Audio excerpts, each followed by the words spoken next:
Bueno, gloria al Señor. Reciban un fuerte abrazo en el nombre de Jesús. Le agradezco mucho al Señor la oportunidad que me da de poder conocerles, gloria al Señor, y estar esta tarde con la iglesia de Porriño. ¿Le he dicho bien, verdad? Bueno, pues reciban un fuerte abrazo y muy agradecido a Dios pues de poder conocerles y compartir algo de la parte del Señor. Amén. Quiero decirles que dentro de este gran privilegio que Dios nos da, pues también hay una responsabilidad del Señor. Y yo quisiera ser fiel a lo que Dios ha puesto en mi corazón. Amén. Le voy a decir de qué vamos a predicar. Vamos a predicar de la fe. Amén. Pero de la fe que justifica. Amén. Porque hay una fe que justifica. Y esa es la fe genuina. Gloria al Señor. Génesis 15:6 posiblemente tenga el texto de los textos más importantes de la Biblia. Con este texto, Pablo nos ha traído la gran doctrina de la justificación por fe. Génesis 15:6 dice: creyó Abraham a Dios y le fue contado por justicia. Con este texto, Pablo nos enseña que la justificación no es por obras, es por fe. Gloria al Señor. Y Abraham, bien llamado el padre de la fe, nos dejó unas pisadas para que podamos seguirlo. Y si uno sigue la vida de Abraham, va a notar cuáles son las marcas de esa fe que justifica. Así se titula este mensaje: las marcas de una fe que justifica. Yo he encontrado, seguramente hay muchas más, pero he encontrado 3 pisadas. 3 pisadas y cómo dejó las marcas para que nosotros las siguiéramos. Miren, es imposible que yo les predique de las 3. No vaya a ser que Dios mande a Moisés con una plaga y me diga: deja salir a mi pueblo.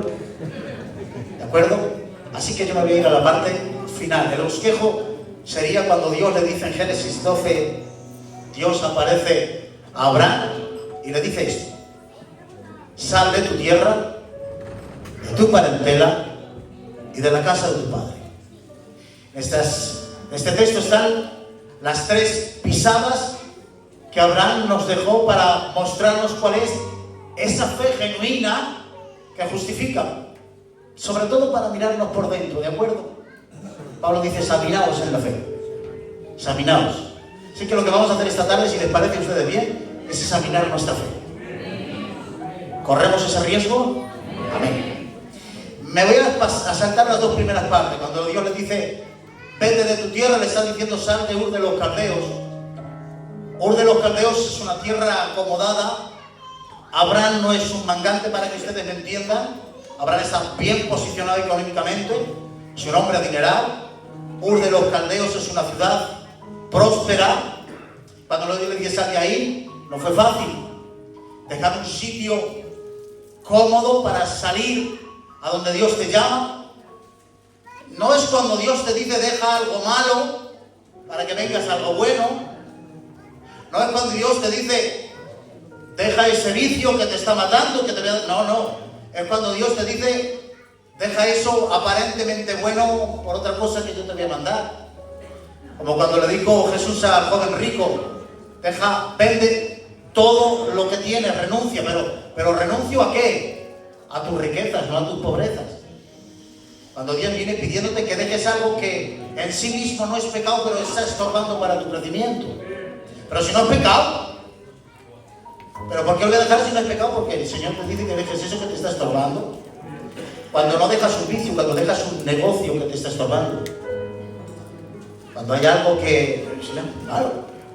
No es malo, pero el Señor te dice que lo dejes. ¿De acuerdo? Eso es lo primero que hizo el Señor. Y Hebreos, hablando de cuando salió de Ur de los Caldeos, dice: y salió sin saber dónde iba. Y esto lo explica como un gesto de fe. ¿Por qué es un gesto de fe? Porque salir de un sitio acomodado y bueno, sin saber dónde iba, denota algo esencial de la fe que justifica. Y esta es la primera marca. La fe que justifica es una fe dependiente. La fe es pura dependencia de Dios. Dejo de confiar en lo que tengo. Dejo de confiar en mis recursos. Y le confiero toda esa dependencia a Dios. Y Abraham salió sin saber dónde iba. Lo siguiente que le pide: deja tu parentela. Aquí las cosas se complican porque quiero decirles que Dios le pidió estas tres cosas en orden de dificultad, como lo vamos a ver ahora. Sal de tu parentela, de tu familia. Abraham era un hombre muy sanguíneo, muy familiar. Cuando salió de Ur de los Caldeos, disculpen, no tengo otra manera de decirlo, dejó allí una hermana enterrada, el padre de Lot, que murió joven. Lo dejó allí, pero se llevó a su padre y a su sobrinico Lot. Su padre por el camino le abandonó, pero todavía estaba muy apegado a Lot y es tan sanguíneo, ama tanto a Lot y a su familia, que para que se separe de él, Dios lo tiene que hacer con una estrategia gloriosa. Les llena de riquezas, para que las riquezas de ambos entren en conflicto, y así rápidamente Abraham le dice: vete por un lado que yo me voy por otro. ¿Te das cuenta cómo lo tiene que hacer Dios? Los llena de riquezas para que entre en conflicto y así se separe de lo que Dios quiere que se separe. Muchas veces Dios actúa así con nosotros. Te llena de las riquezas de sus bendiciones, te llena de las riquezas de su gloria, para que las riquezas de sus bendiciones entren en conflicto con tus desórdenes y optes por medio de ese conflicto de separarte de tus desórdenes. A veces Dios actúa así. Entre tan en conflicto que dices: qué bueno eres tú, Señor, lo que estás dando, y qué malo soy yo. Y por medio de las riquezas de su gloria y de sus bendiciones tú decides abandonar. Eso es una estrategia amable del Señor. Sal de tu parentela, porque quiero deciros algo. La fe que justifica tiene a Dios en primer lugar, aun incluso por encima de la propia familia. Dice Jesús: el que no aborrece padre y madre y aun su propia familia no es digno de mí. ¿Acaso el Señor te está diciendo que odies? No, porque Dios ha instaurado la familia. Lo que está diciendo es que cuando entren en conflicto los intereses del propósito de Dios con los intereses de tu propia familia, optes por defender antes los intereses del propósito de Dios que los de tu propia familia.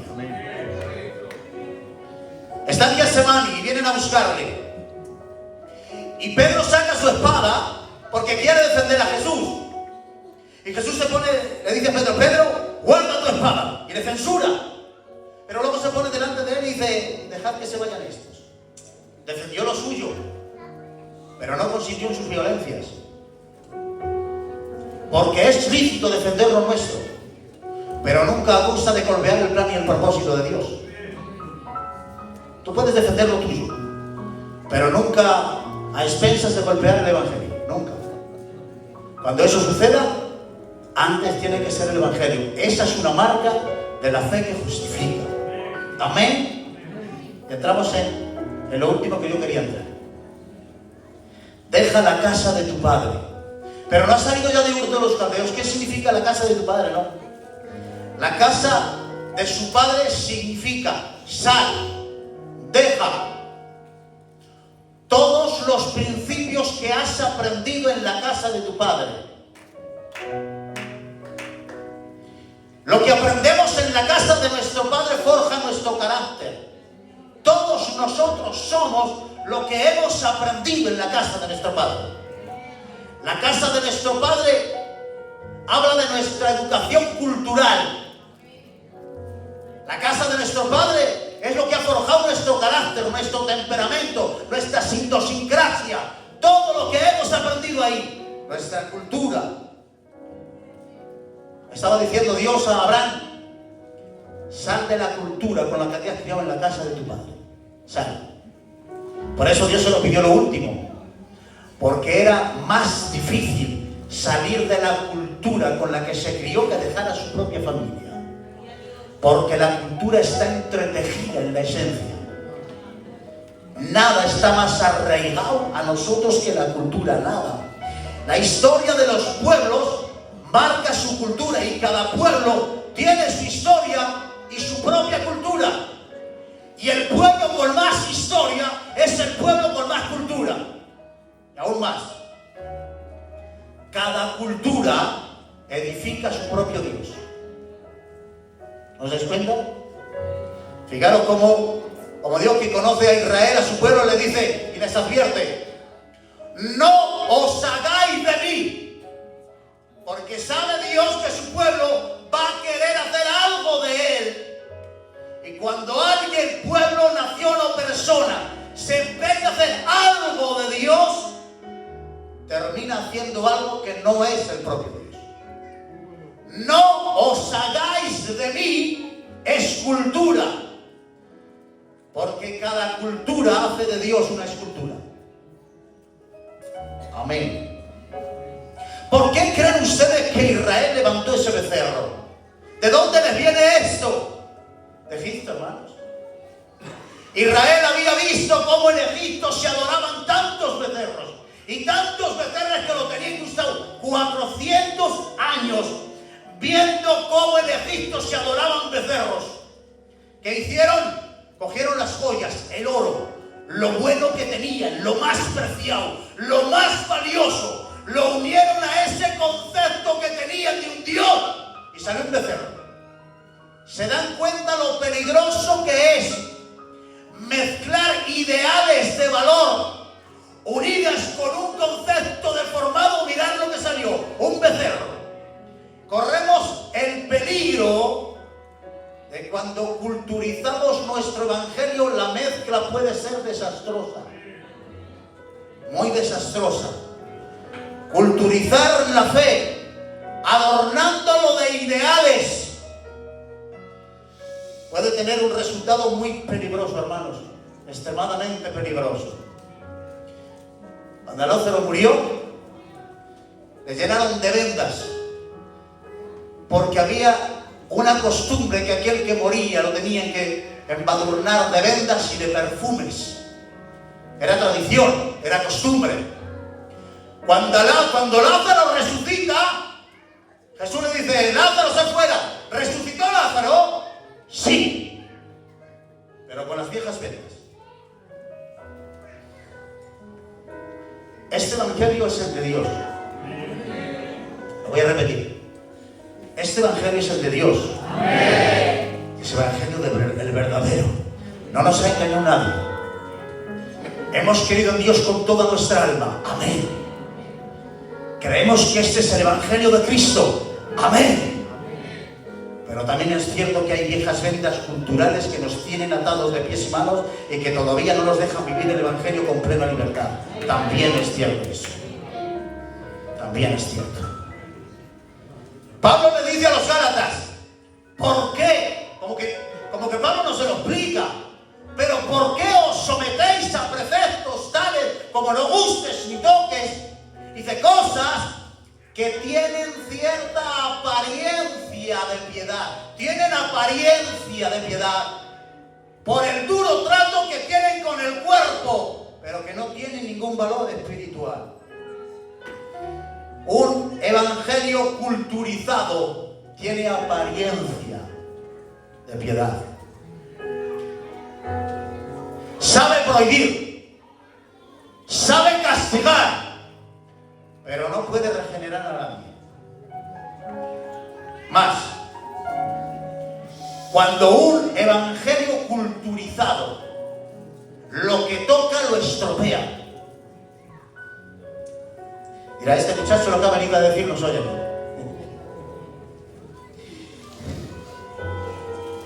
Hay un peligroso sincretismo entre evangelio y cultura. El sincretismo significa amalgamar dos partes para fusionarlas. Amalgamar significa rebajar, es decir, rebajo una parte de una cosa y rebajo la parte de otra cosa para poder solucionar. El resultado es un híbrido que es contrario a las propias naturalezas. Ya no es ni una cosa ni es la otra. poco de evangelio y un poco de cultura. Rebajamos un poco las costumbres, pero también rebajamos un poco el evangelio. El resultado puede ser desastroso. Dice el Señor: nadie pone remiendo de vestido nuevo sobre vestido viejo. ¿Por qué? Porque el remiendo de vestido nuevo tira del viejo, al revés, el remiendo del vestido tira del nuevo, y que al final lo rompe y la rotura es peor. El remiendo empeora las cosas. Lo dice de otra manera: nadie echa vino nuevo sobre odre viejo, porque al final el odre se rompe y el vino se derrama. Un poco de cultura, un poco de evangelio. Rebajamos un poco la cultura y rebajamos un poco el evangelio. El resultado, ¿sabéis cuál es? Un evangelio devaluado. Y cuando un alma destrozada, herida y destrozada por el pecado, viene a sanarse y a encontrarse con el evangelio de Cristo, pero se encuentra con un evangelio devaluado, lo que pasa es que el hombre se marcha defraudado y el evangelio queda devaluado. Los dos vestidos se han roto. No funciona. No funciona. Cuando alguien viene a encontrarse con un Frankenstein entre cultura y evangelio, se marcha peor de lo que ha venido. Jacob le dice a Labán: ¿me das la mano? La mano. 7 años por Raquel, 7 años, de acuerdo, un pacto de caballeros, 7 años, de acuerdo, 7 años. 7 años. Pasan los 7 años y Labán le da a Lea, a la fea. Pero no he quedado contigo 7 años. Y dice Labán: se la tenía guardada. 7 años guardándola. Yo sé lo que voy a hacer dentro de 7 años. Pero no hemos quedado en algo. Es que aquí hay una costumbre. Ya está. Solucionado. Costumbres que rompen pactos. ¿Hasta cuándo? ¿Hasta cuándo las costumbres tradicionales van a seguir rompiendo nuestros pactos con el Señor? ¿Hasta cuándo? Es que aquí hay una costumbre. Vale.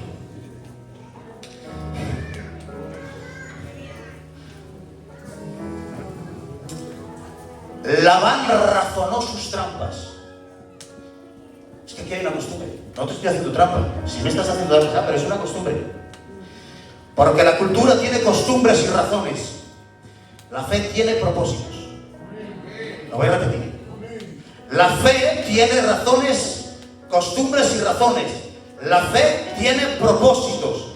Y en ocasiones el propósito de la fe es que pierdas tus costumbres y que pierdas tus razones.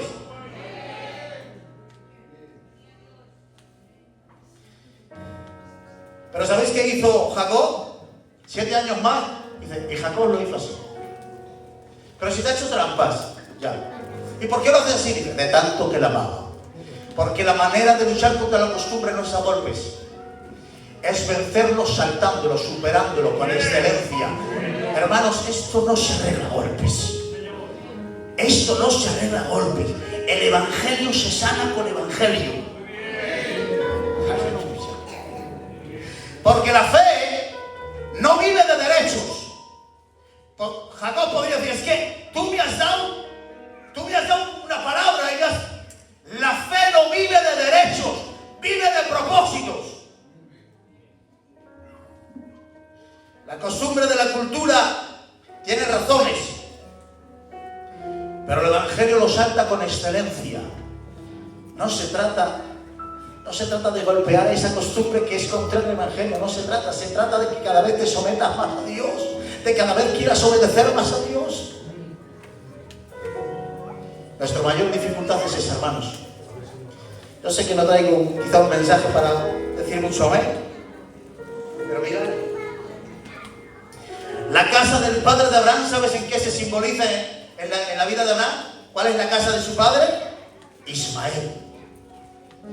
Porque en uno de los caldeos había una costumbre que estaba escrita en un mural donde decía el código Hammurabi, que tenía reflejado y que decía que cuando un matrimonio no podía tener hijos, el hombre podía tener a la esclava, y el hijo que tuviera con la esclava sería hijo del matrimonio. Ismael es el producto Ese es Ismael. Y cuando Ismael nace y se encuentra con Isaac, ¿qué sucede? Los conflictos. Claro. Y no se van a llevar bien nunca. Ismael se burla de Isaac. Ismael se burla porque Isaac es la promesa que ríe. Ismael es la cultura que se burla. Porque nunca se pondrán de acuerdo. La promesa ríe de gozo. La cultura lo ridiculiza. No coinciden en la misma apreciación. No coinciden, hermanos. Y nunca lo van a hacer. ¿Sabéis? Ismael e Isaac son hijos de padre, pero no de madre. Tienen la misma semilla, pero diferente matriz. La semilla es la misma, la tierra es distinta. Y la tierra es vital. Depende de donde caiga la semilla, así fructificará. ¿No lo veis? ¿No lo habéis visto? Salió el sembrador a sembrar y echó la semilla. Una cayó entre pedregales, otra en el camino, otra entre espinos y otra en buena tierra. La semilla es la misma en todos los lados. ¿Qué cambia? La tierra. ¿Por qué la semilla en un sitio brota y en otro no? La tierra. ¿Por qué a la palabra a unos los restaura y los levanta y a otros los endurece? ¿Por qué? Por la tierra. Porque no es lo mismo una tierra que otra. Dice Jesús: el que come mi carne y bebe mi sangre tiene vida eterna. Y dice el texto: y muchos de sus discípulos dijeron: dura es esta palabra. Y desde entonces muchos se volvieron atrás. ¿Notáis? Muchos. No todos. No todos. Porque no todos eran igual. Y Jesús sabe que los que están allí, no toda la tierra es la misma. Dura es esta palabra, no, hermanos. La dureza no está en la palabra, la dureza está en la tierra. Lo dice Jesús precisamente aquí: no os he escogido yo, y uno de vosotros es diablo. En otras palabras, yo conozco cuál tierra está delante de mí. Yo sé cómo es la tierra que está delante de mí, hermanos. Cuando Jesús le dijo a Pedro: ¿y vosotros qué decís? ¿A dónde vamos a ir? Si tú tienes palabras de vida eterna.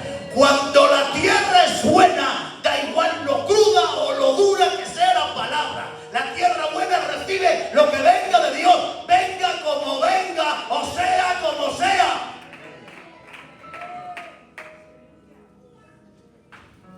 El padre de la fe y el hijo de la promesa precisaban la matriz de Sara, no la de Agar. Amén. Por varias razones, hermanos, voy a repetir esto. El padre de la promesa, el padre de la fe y el hijo de la promesa precisaban la matriz de Sara por varias razones. Sara, Abraham está ante los héroes de la fe, ¿verdad que sí? Pero Sara también. Y mirad lo que dice Hebreos: por la fe, siendo estéril, recibió fuerzas para concebir y dio a luz aún fuera del tiempo de la edad. Hermanos, el texto dice que recibió fuerzas siendo estéril. El milagro fue que Abraham, que Sara, vieja, recibió fuerzas para concebir. Dios la tuvo que capacitar para poder recibir la promesa. ¿Y sabes algo? Lo mismo ha tenido que hacer contigo y conmigo. Te ha tenido Dios que capacitar antes. Porque escuchadme bien, cuando la Biblia dice que estábamos muertos en delitos y pecados, significa que estábamos totalmente incapacitados para recibir absolutamente nada de Dios. Antes Dios tuvo que capacitar tu capacidad receptiva para que pudieras recibir lo que Dios quiere ofrecerte. Dios quiere colmarte de sus bendiciones, Dios quiere llenarte de su propósito, pero tiene que capacitarte antes. Porque si no te capacita es imposible.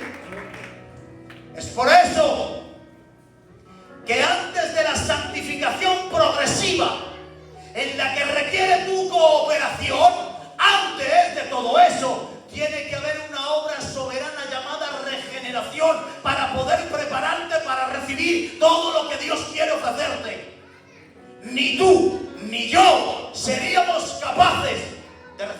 no tenemos ni la capacidad receptora de recibir lo que Dios quiere darnos. No la tenemos.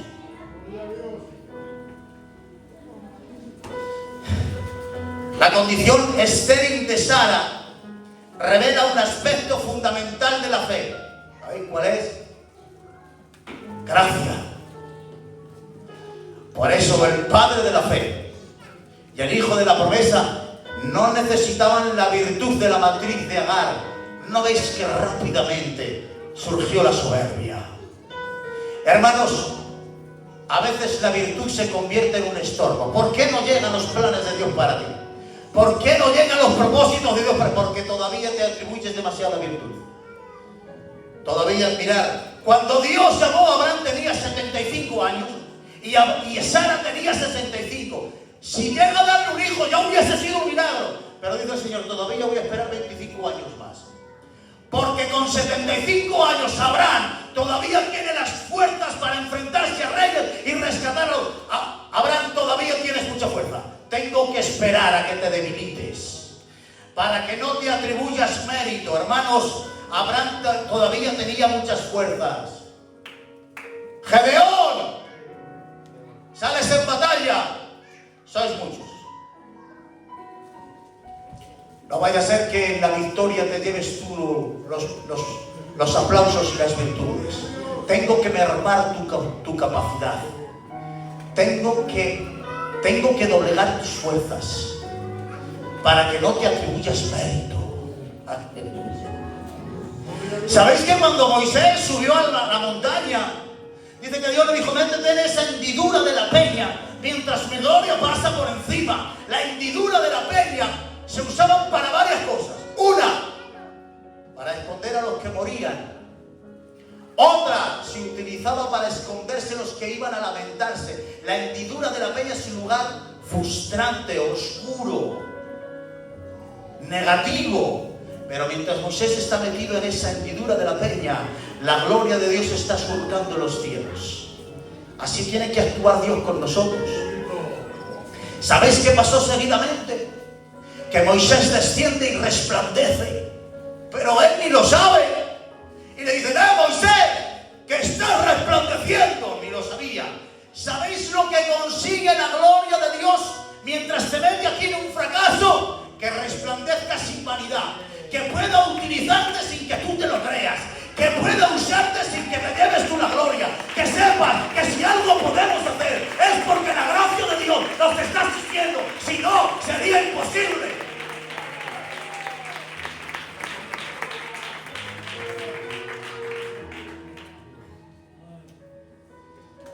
Ni Sara tenía mérito receptor, ni Abraham no podía concebir, ni Abraham tenía mérito causante, no podía engendrar. Voy a repetir esto. Ni Sara tenía mérito receptor, ella no podía concebir, ni Abraham tenía mérito causante, no podía engendrar. Es pura gracia. Y tenemos capacidad para recibir y tenemos capacidad para engendrar. Es absoluta, soberana gracia.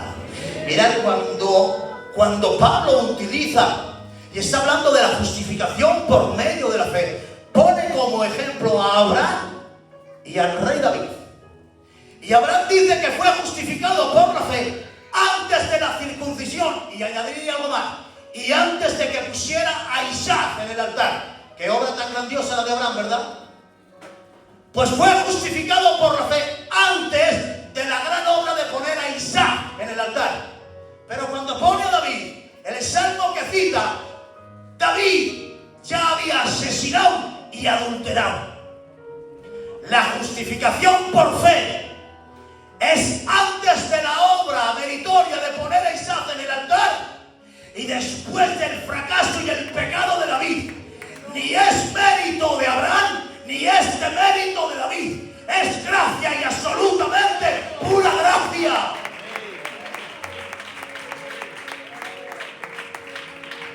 La gracia soberana que te capacita para que puedas recibir lo que no puedes causar. El rasgo de una fe que justifica. Por eso dice Romanos, es por fe para que sea por gracia, a fin de que la promesa sea firme. Es que si no es imposible, hermanos. Si no es imposible.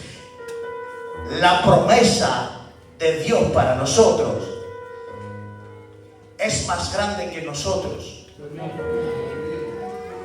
Por eso, ni puedo causarla, ni puedo recibirla, ni puedo sostenerla. Única, exclusiva, soberana gracia de Dios. Hermanos, ni tan siquiera es la fe. La fe es un medio de gracia. Cuando Moisés se sube a la montaña y levanta las manos, el pueblo vence, y cuando los baja, el pueblo pierde. Cuando levanta las manos gana, y cuando los baja pierde. Pero lo tienen que sostener. Y no solo lo tienen que sostener las manos, sino que se tienen que sentar en una roca. Así somos nosotros. No podemos más que sentarnos sobre la roca que es Cristo y mandar que sea Él que sostenga nuestras manos para poder tener algo de victoria, si no sería imposible.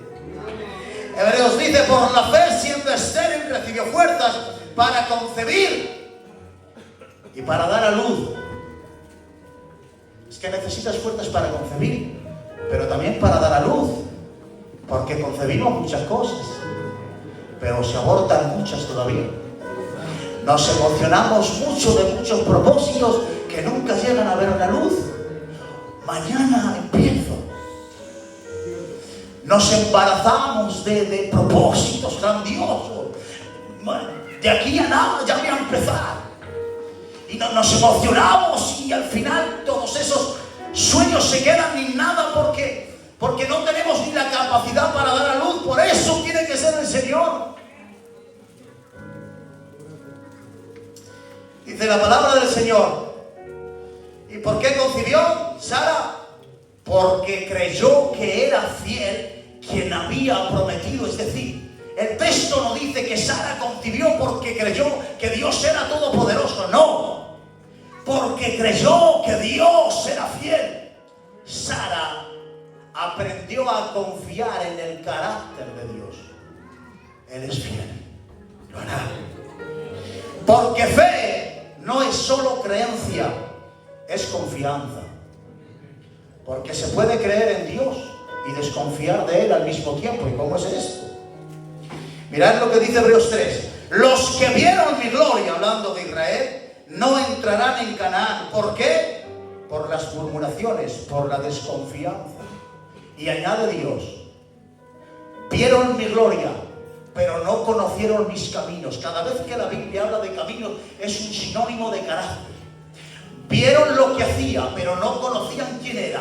Por eso no entran en Canaán. Sus cuerpos quedarán muertos en el desierto. Desconfiaron de mí. Me vieron hacer obras, me vieron hacer milagros, pero no creyeron que yo les podía meter. Esa desconfianza se convirtió en un estorbo. Déjame decirte algo. Es peor la desconfianza del creyente que la indiferencia del incrédulo. Los de afuera no creen en Él. Los de afuera no le cantan, los de afuera no le predican. Usted y yo venimos todos los días aquí, le cantamos, le predicamos y le aplaudimos, pero confiamos en Él. ¿Confías en el Señor? Es una paradoja esto. Creer y desconfiar al mismo tiempo. ¿Cómo puede ser esto? Marta, que si crees resucito. Y cuando llegan a la tumba de Lázaro, dice: Señor, no muevas la piedra. Y se vuelve Jesús: pero Marta, no te he dicho que si creyeres verás la gloria de Dios. Y dice Marta: sí, yo sé que en el día postrero, o sea, tienes fe para el futuro, pero no tienes fe para el presente. Una fe que cree que Dios va a venir, una fe que cree en el futuro, pero que no tiene repercusión en el presente. ¿Tú crees que Dios es el autor de la vida? ¿Tú crees que Dios ha creado el universo? ¿Tú crees que Dios es todopoderoso? ¿Y por qué no puedes arreglar hoy tu matrimonio? ¿Y por qué no puedes hoy con ese desorden? ¿Y por qué no puedes hoy con ese hábito? No concuerda.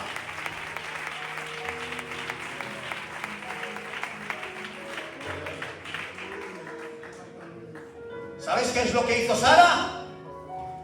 transferir su confianza de ella a Dios. Porque esto es la fe, una transferencia de confianza. Dejo de confiar en mí y se la transfiero a Dios. Ya no espero nada de mí, no espero nada de mis fuerzas ni de mi capacidad, no espero nada de mí, pero lo espero todo de Él. ¿Y de dónde le vino esto a Sara? ¿De dónde le vino esta confianza de creer en el carácter de Dios? ¿De dónde le vino? De Abraham. El texto de la palabra dice: y el que recibió la promesa. Abraham recibió la promesa. La recibió, la creyó, la creo. La Biblia dice que él creyó contra todo pronóstico. Y aún dice Romanos que creyó en esperanza contra esperanza. ¿Sabe qué significa la esperanza? Significa la expectativa de algo que está por venir. En el pecho de Abraham se creó un conflicto entre dos expectativas. Una expectativa le decía: Abraham, te mueres viejo y sin hijos. Pero otra expectativa le decía: tu descendencia será como las estrellas. Se creó un conflicto en el pecho de Abraham. ¿Y a quién le creo? Mientras Abraham se sienta en el desierto, viejo, viendo pasar los abrojos del desierto, una voz resuena en su corazón: Abraham, tu descendencia como las estrellas. ¿A quién le creo? ¿A lo que están viendo mis ojos o a lo que está sonando en mi corazón? ¿A quién le creo? ¿A quién? ¿A quién le crees tú? ¿A quién le crees? ¿A lo que están viendo tus ojos o a la promesa de Dios? ¿A quién le crees? ¿Qué fue lo que hizo Abraham?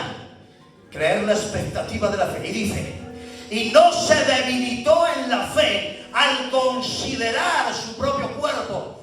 Considerar significa examinar una situación de forma reflexiva. ¿Consideramos a Abraham? Viejo. Sara, vieja y estéril. Si tú consideras esto, no hay remedio. Aquí no hay remedio. Son las consideraciones lógicas. Tú no puedes. Tú no sabes. Con esto no alcanzas. Pero ¿sabéis lo que hizo Abraham? Se fortaleció en la fe. Hermanos, pensar un poco. Se fortaleció en la fe. Es decir, ni tan siquiera se mantuvo que ya estaría bien. No. Creció su fe. Pero Abraham, ¿cómo has hecho eso? Mira cómo estás. Y no solo disminuyes, sino que te fortaleces. ¿Cómo? Muy fácil. Dándole la gloria a Dios. Dejó de mirarse a sí mismo. Dejó de considerar sus propias capacidades. Dejó de considerar lo que él podía hacer. Levantó la cabeza y dice: yo no puedo, pero tú sí puedes. Yo estoy a punto de morir, pero tú eres la vida. Porque la fe tiene sus lógicas y sus razones, pero la fe tiene las suyas. La razón dice: eres viejo. Pero la fe dice que Dios llama las cosas que no son como si fueran. La razón dice: Sara es estéril. Pero la fe dice: el que esté muerto en él, el que esté muerto, él vivirá. La razón dice: no puede. Pero la fe dice: Dios es todopoderoso. ¿A quién le crees?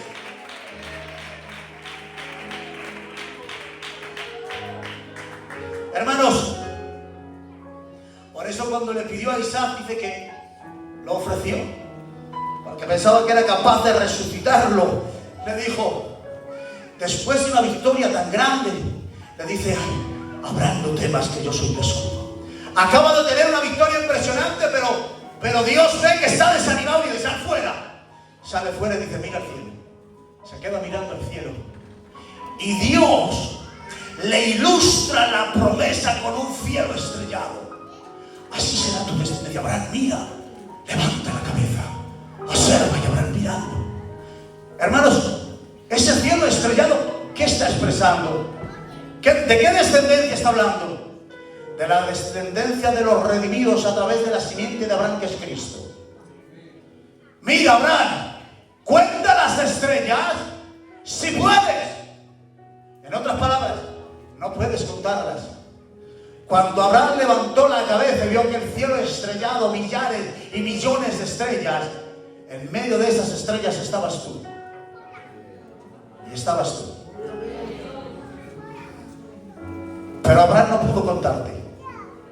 Era demasiado pedirle a Abraham. Pero la palabra del Señor dice que Dios tiene contadas todas las estrellas y las llama por su nombre. No te vio Abraham, pero Dios te estaba contemplando. Sabía que formas parte del plan y de la promesa de Dios. Escúchame esta. Tú estás esperando que Dios te cumpla una promesa.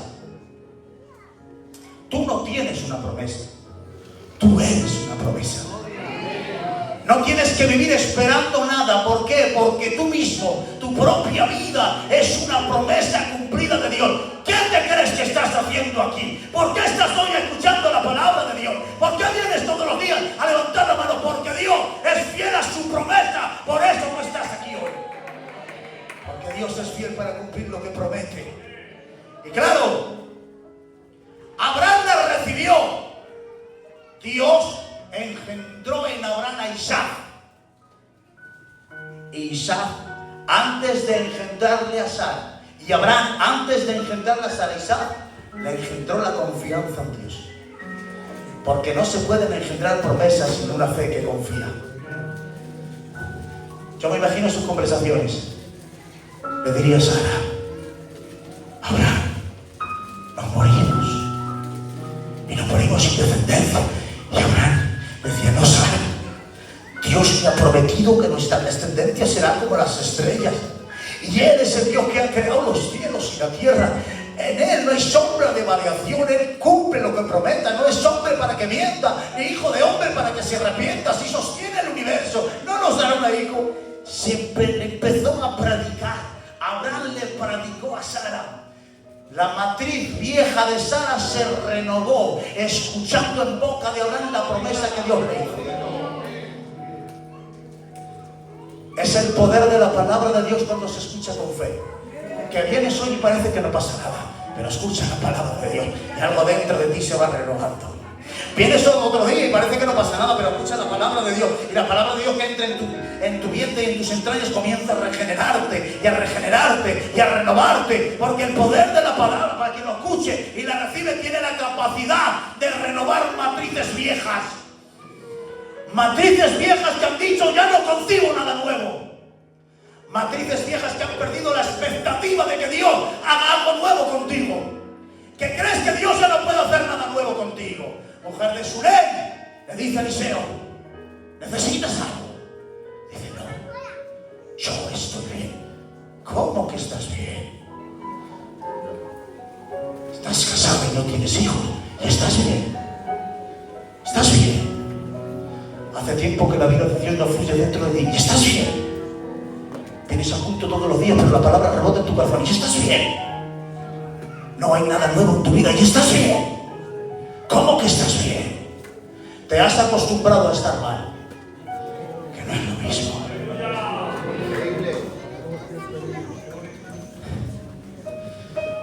Pero creo que la palabra de Dios tiene la capacidad de renovar matrices nuevas. Que se pueda engendrar en ti una nueva expectativa de algo nuevo que Dios puede hacer. ¿Por qué Dios no puede hacer algo nuevo contigo hoy? ¿Quién te ha dicho a ti que esa noche sería la última madrugada en la que tú te levantarías a buscar al Señor? ¿Quién te sembró eso? ¿Quién te sembró que iba a ser tu último sermón? ¿Quién te sembró que iba a ser tu última experiencia con Dios? ¿Quién te dijo esas cosas? ¿Sabéis que ha habido muchas personas que están actuando como la viuda de Sarepta? Que han cerrado la puerta de su casa y han dejado dentro a un niño que se lamenta, uno que es un niño hambriento. Yo que tengo una nietecita ahora de 8 meses, cuando tiene hambre nos tira al piso abajo. Pero que es un niño hambriento. Sale esta mujer con ojeras en la cara demacrada, cierra la puerta, pero el llanto del niño está dentro que se oye. ¿A qué sale? A por 2 leños y un poco de harina para hacer su último alimento, porque ya ha decidido que después de esta se deja morir. Ella ya ha decidido morirse, pero es que el niño grita tanto, es que el niño llora tanto que no me deja más remedio que salir a por 2 leños. Quizás aquí hay personas así, que han decidido abandonarse, han decidido tirar la toalla, pero todavía tienes que venir a este culto porque el plan y el propósito de Dios sigue clamando como un niño hambriento. Y has venido hoy a por 2 leños.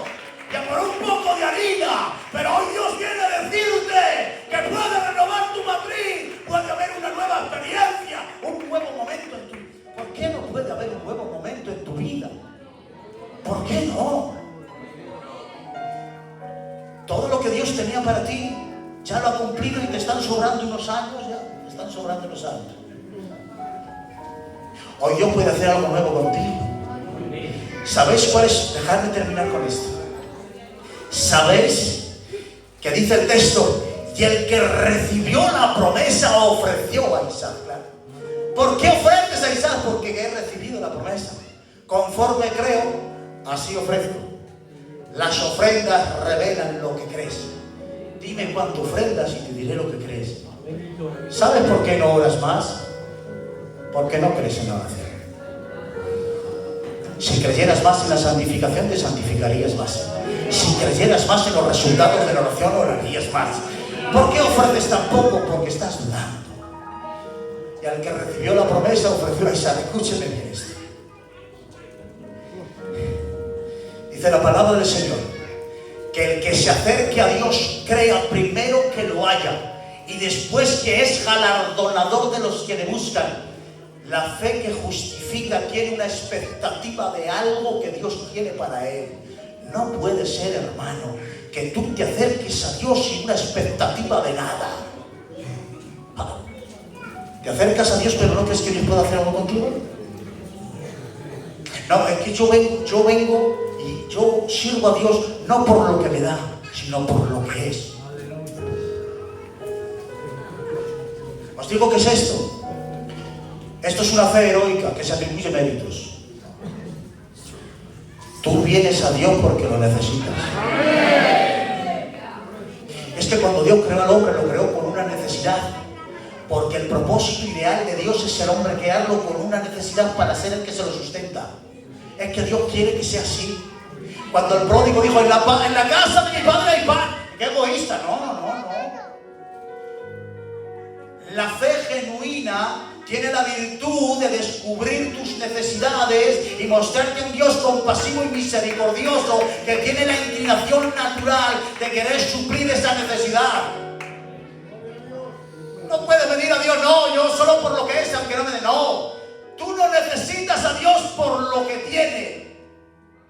Tú necesitas a Dios por lo que es, efectivamente, pero es que lo que es, tú lo necesitas.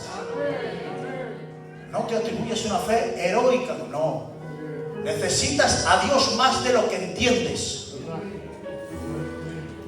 Y tú necesitas venir a buscar a Dios porque hay algo que si Dios no te lo da, tú no puedes vivir. Tu necesidad de Dios es existencial. La expectativa de la fe está esperando algo de Dios. ¿Esperas algo de Dios? Hermanita, ¿estás esperando algo de Dios? Sí.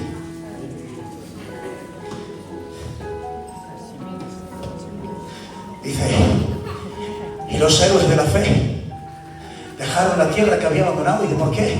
Porque esperaban la que tiene fundamentos. ¿Por qué dejaron lo de atrás? Porque esperaban algo mejor. ¿Por qué no abandonas lo que te está agarrando? Porque no esperas nada nuevo. Y murieron sin haber esperado, sin haber recibido lo que les prometían. ¡Qué tragedia!, ¿no? ¿No os parece una tragedia? Esperar algo toda una vida y no recibirlo. Y les llama héroes de la fe. ¡Qué tragedia!, ¿no? Toda la vida persiguiendo algo y te mueres sin alcanzarlo. Es una tragedia. La tragedia no es perseguir algo y no alcanzarlo, no. La tragedia es no haber perseguido nunca nada en tu vida. ¡José! ¡Qué tragedia la envidia de tus hermanos y la cisterna! ¡No! La tragedia no es la cisterna, la tragedia es no haber tenido ni un sueño nunca en mi vida. ¡Nabot! ¡Qué tragedia que te maten por un huerto de legumbres! No, eso no es una tragedia. La tragedia es no haber defendido nunca nada en mi vida. La tragedia es que no esperes nada. La tragedia es que no esperes nada. La tragedia es que no tengas una expectativa de que Dios pueda mejorarte, de que Dios pueda restaurarte, de que Dios tiene algo nuevo para ti. Eso es una tragedia. ¿Cómo puede ser que creas en Dios, pero creas que no pueda contigo? Dios puede con el universo, pero no puede contigo. ¿Cómo es esto?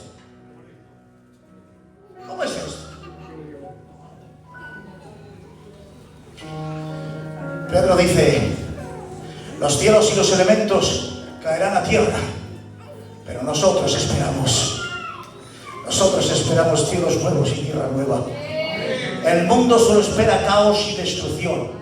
La iglesia espera a Cristo. La iglesia del Señor. Vives esperando a Cristo. Pero de verdad, dice la amada, yo dormía pero mi corazón velaba. Estás esperando, ¿no? Amada, ¿estás esperando? Sí, estoy esperando. Llama a la puerta. Abre, paloma mía. Tengo sueño. Te estaba esperando. Ya se ha hecho de noche. Se ha hecho tarde. Me he cansado de esperar. No sé si quizás nuestra iglesia se ha cansado de esperar. Y aparece Dios de forma inoportuna llamando y dices, no, ya no te esperaba. Una iglesia que no espera.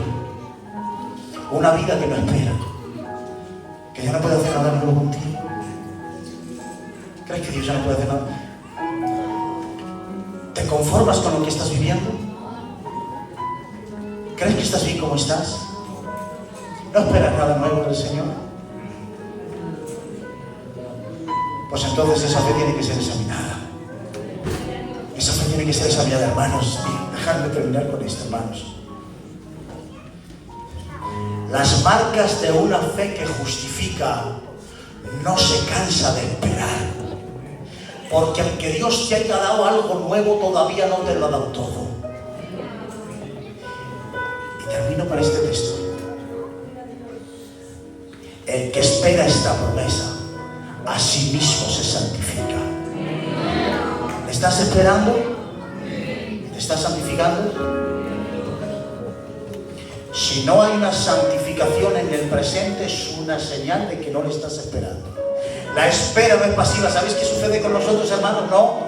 Es que como el Señor va a venir en un abrir y cerrar de ojos, me va a llevar al cielo, total, espero y sentado y tumbado. Las marcas de una fe que justifica no está sentada. Mientras Él viene, tú caminas hacia Él. Es una fe expectante.